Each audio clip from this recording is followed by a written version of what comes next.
We were looking for an article that was having to do with Spanish grammar. And this article is called Production of Spanish Grammatical Forms in U.S. Bilingual Children. And the authors are Alyssa Barron, Lisa Bedore, Elizabeth Pena, Samantha Lovegren Uribe, Amanda Lopez, and Elizabeth Villagran.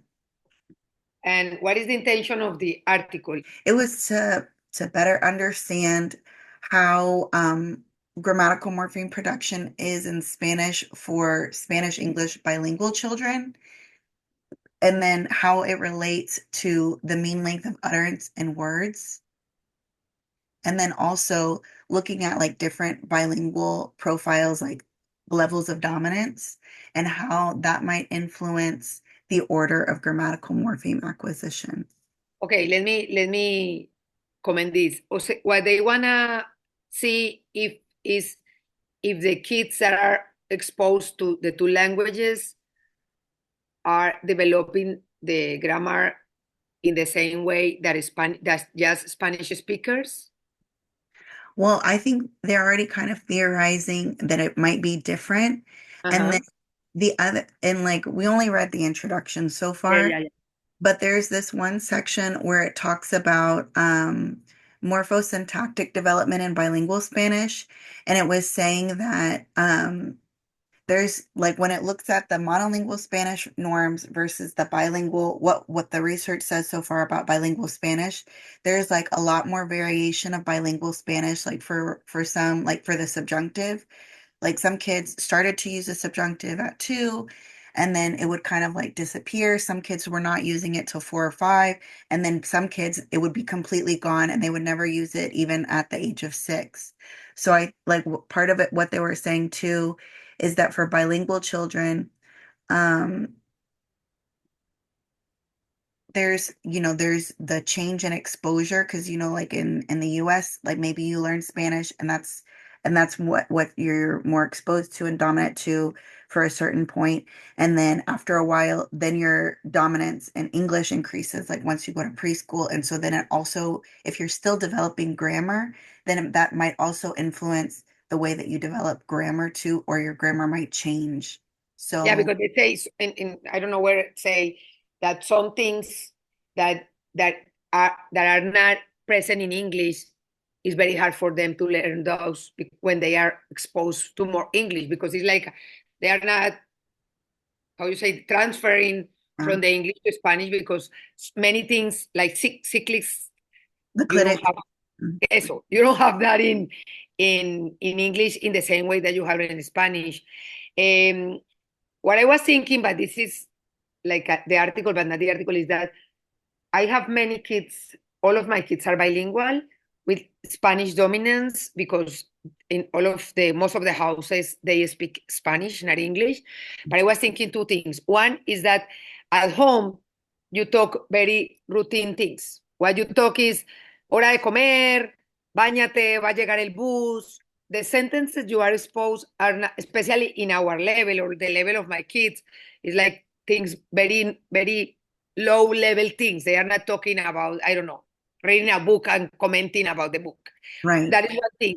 And the other thing is most of the things that even that I have kids that are talking and they are finishing school and all of that, most of the things that they are mentioning there, my kids they don't have that. It's Mm, like most of our bilingual kids. I am talking when the Spanish is the preference yeah. because they only speak Spanish at home because some high level they speak Spanish and English at home, but my kids they speak Spanish at home. They use very simple sentences. Yeah. You know what I mean? So past Like, tense, they use past tense, regular and irregular. But for example, el verbo decir, mhm. because I was reading the article thinking about habla verbos, because that is one of the intentions of reading this article. It's like they don't know how to use irregular verbs Yeah. that are, for example, decir. Porque Mhm. decir se dice, yo digo, tú dijiste, yo diré, ellos dijeron, el verbo es muy irregular. Y el Yeah. verbo hacer. Decir y hacer son parecidos. Esos no Mhm. los tenemos porque esos son irregulares. Yeah. Pero el verbo hacer, yo hice, yo haré, es un verbo súper irregular, o sea, cambia en cada... Entonces, es pensando en eso, si dicen que de las primeras cosas que se adquieren, no estamos leyendo todavía lo que pasa en el estudio, pero si pensamos en las primeras cosas que se adquieren, habla de verbos es muy pertinente porque even el pasado. Los niños, porque ahí dice que sí empiezan a usar pasado, pero los niños que usan el pasado usan mucho cosas que son muy comunes. ¿Veis? Mhm. What I say at the beginning, Right. like en la casa, Daily se function. cayó, se cayó. Eso lo dicen muchos niños porque algo se cayó. Mhm. O yo no digo así, pero se tiró cuando se riega la leche en la mesa, se tiró la leche.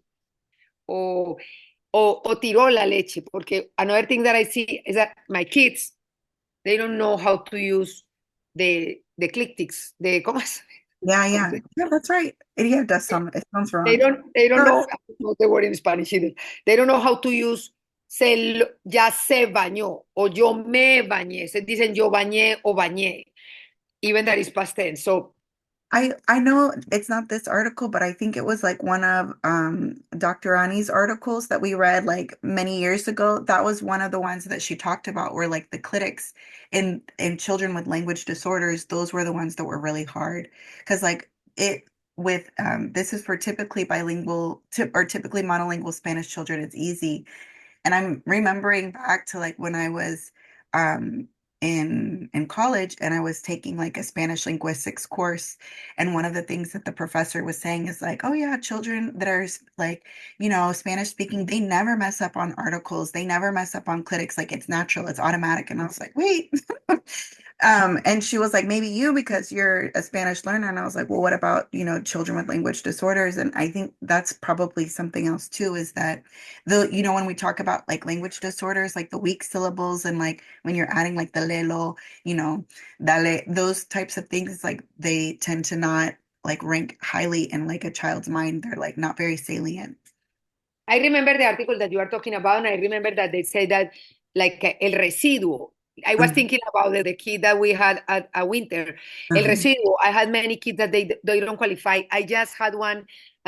He was with me for 5 years. His language was he was not saying a lot when I started, and now he's talking like crazy. He was making me crazy talking and talking, but he has the past tense errors, because I remember that she say in that article, I think we are thinking about the same one, was the past tense cíclics, Clitics. eso, ¿Cómo se dice en español? ¿Clíticos? es que no sé cómo se llama, ahora lo busco. Okay. Y otra cosa que son residuos, que even having therapy and improving a lot, they are always have problems with that. For example, gender. Gender is very, very hard in Spanish. So Mhm. they mention here, but the article is different what they want to say. But I Yeah. am thinking about the two articles in function of habla verbos, because I think now that maybe later, and now, uh, it will be very interesting to have something with me baño, lo como, se baña, porque Like eso, reflector verbs. porque los niños, los verbos reflexivos se llama eso, ¿verdad? Yeah. Eh, They're hard for eh, me. ellos, esos son hard para todo el mundo. Pues Yeah. no para mí, porque yo aprendí español, Not for solamente español, yo no era bilingüe en ese momento, pero ese es súper difícil. Entonces, claro que es muy interesante ver la normalidad, me. pero y ver cómo aprende el que es totalmente bilingüe desde chiquito, pero los de nosotros son, yo diría, no bilingües hasta que van a la escuela, porque hay familias, la semana pasada yo evalué 2 familias que yo les pregunté qué inglés se habla acá y me dijeron cero, ni Yeah. televisión, ni, ni nadie habla inglés, solo español. Otros dicen, no, porque los hermanos grandes, sobre todo cuando son muy chiquitos que no tienen hermanos o los hermanos también están chiquitos, los que ya tienen hermanos en la escuela, en la casa se empieza a introducir inglés porque prefieren hablar inglés. Even typical kids with our kids. Right. But the thing is en eso es que ella habla, ¿cómo le llama ya eso? La dominancia. Yeah. El punto de la dominancia se refiere a eso, porque hay el que es español solo, hay el que es bilingüe con predominio del español y el que es bilingüe con predominio en inglés, que en el Mhm. caso de los que yo veo, maybe your kids are higher level because they are private, pero los que yo veo es la dominancia es español. El Mhm. inglés solo hablan los hermanos grandes, nadie más habla, y muchas veces los hermanos grandes ni le hablan al niño, pero el niño is exposed to English porque la televisión, las tabletas, ellos prefieren prender todo en inglés. Ahí es. Porque en estos días una mamá me dijo, ella dijo una palabra, no me acuerdo cuál, pero si aquí nadie habla español, ¿ella de dónde lo sacó? Y yo le dije, la televisión, dijo, pero es que se ve televisión español. Y yo le dije, en alguna parte, ella en el teléfono, ella buscó algo y esa palabra le sonó y por eso la dijo, porque la niñita no dice nada, pero dijo una palabra, una en inglés. Y, y la mamá estaba como, yo le dije, en alguna parte la oyó, porque ella no se la va a inventar. Ella la... So, so it's interesting to see, according to the exposure, what is the level of Spanish, but the grammar of the Spanish. But at the end, I think that always in our kids, the grammar is not going to be perfect. You know what I mean? Well, yeah, too, because like, well, in the US, you have like a lot of people that maybe they only speak Spanish or they speak a lot of Spanish, but then whoever they learned Spanish from, maybe it wasn't like super complete either, or I know like a lot of people that they are first generation, but their Spanish is still like very, like, it's not what we'd say like super, super academic Spanish. And so when Yeah. you're teaching your kids that, then it's also not going to be as like complete. That is what I told you about the level that they talk about. Vamos a comer, Mhm, acuéstese ya, ya viene el bus, pero de ahí, yo tengo una niña, she has been with me for a long time, and next year she's 18, so next year we stop the therapy. And she is it's a good level. She has a syndrome, but she's very good level. But for example, she's not able to do subordination. Si yo le digo, yo le tengo un objetivo que complete frases, y yo le digo, por ejemplo, yo creo que, mhm, ¿ah? Es de qué, es amarrando dos frases. yeah, Ella la completa, pero la completa, yo creo doing the que dictation. como no, o sea, con un error gramatical. Yeah. Well, that's why, like, when we do the Besa, it's so funny because that whole section with its just subjunctive, I think I only had one kid that could ever like actually do the subjunctive, and I think it's because they had like recently moved from somewhere from some Latin American country, like maybe it was like Venezuela or something like. But most of the time when I do the Besa, that whole section of subjunctive, no, the kids cannot do it at all.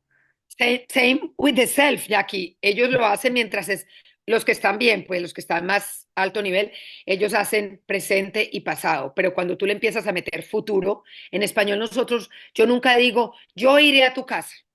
Yo digo, yo voy a ir a tu casa. O Hmm. mañana voy a tu casa. Uno no dice, el futuro de español uno no lo usa. Yo me lo sé. Iremos, iréis, pero nosotros eso no lo usamos. Entonces los niños nunca pueden con eso y nunca pueden con la variedad que tiene el set de yo comería, si yo tuviera plata me iría a Canadá. Los niños no hacen nada de eso. No he tenido ninguno que lo haga y yo tengo varios niños grandes ya que hablan, pues que ya se comunican con frases largas, pero no, eso no son capaces de usarlo.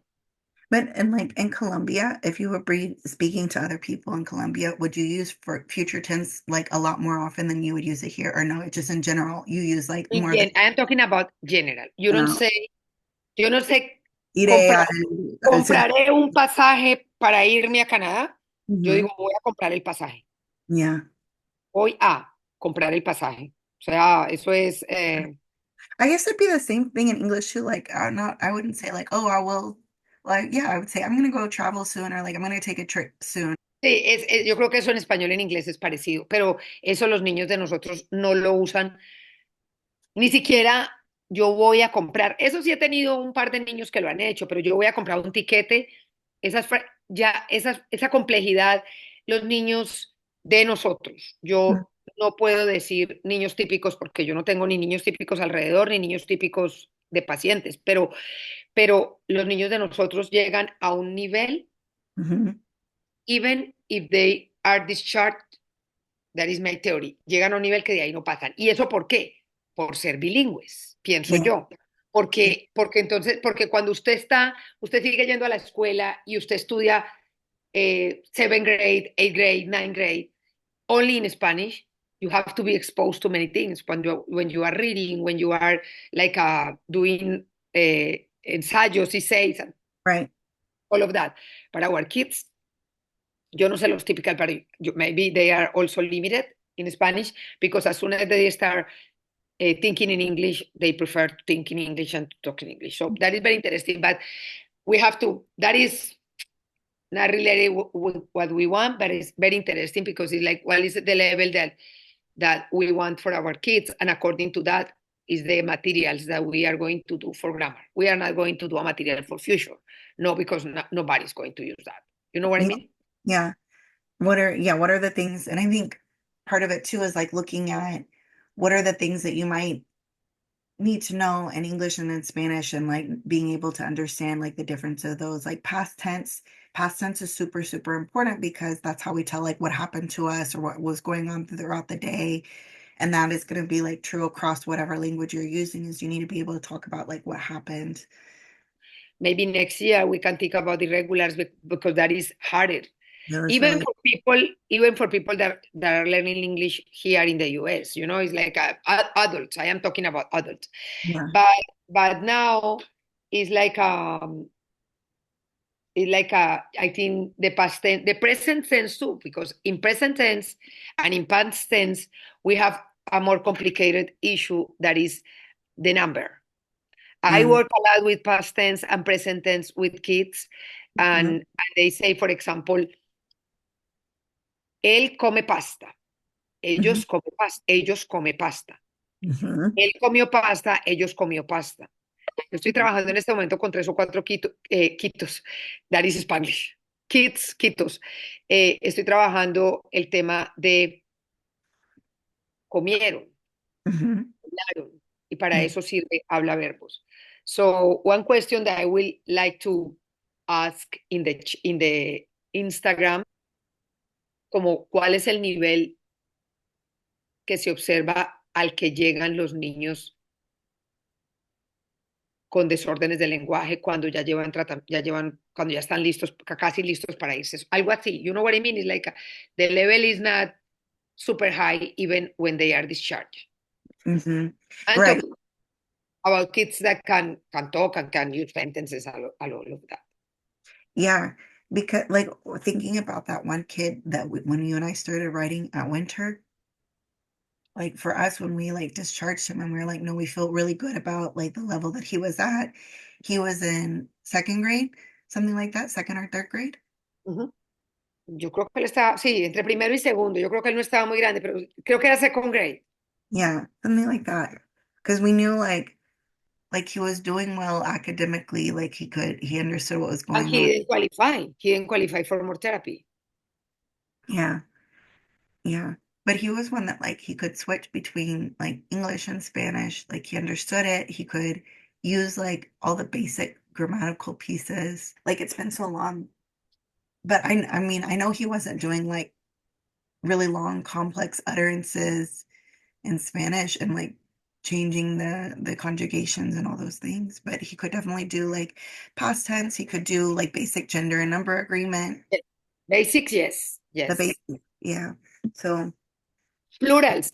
And it says that plurals are, the article says that plurals are like at the beginning, like they use plural. But it also, what I see is with my model or in therapy, they can use, I have a kid that uses carros, even flores that are irregular, árboles, pero cuando están hablando, they don't they drop them. usan de pronto, otra cosa que usan mucho es el carros, Mm, o los carros. Porque en inglés eso no se tiene. En inglés right. no se tiene un artículo para plurales y singulares, en español sí. Entonces sí saben el concepto Hmm. cuando ya lo usan como espontáneamente y ven después de mucho tiempo de trabajar con eso, lo siguen usando. A veces lo usan bien, pero otras veces el carro o los carros. So, that is interesting. That is Hey, interesting. Jackie, what do you want to do? You want to read more or we can read more? Let's read more. Next meeting we can finish.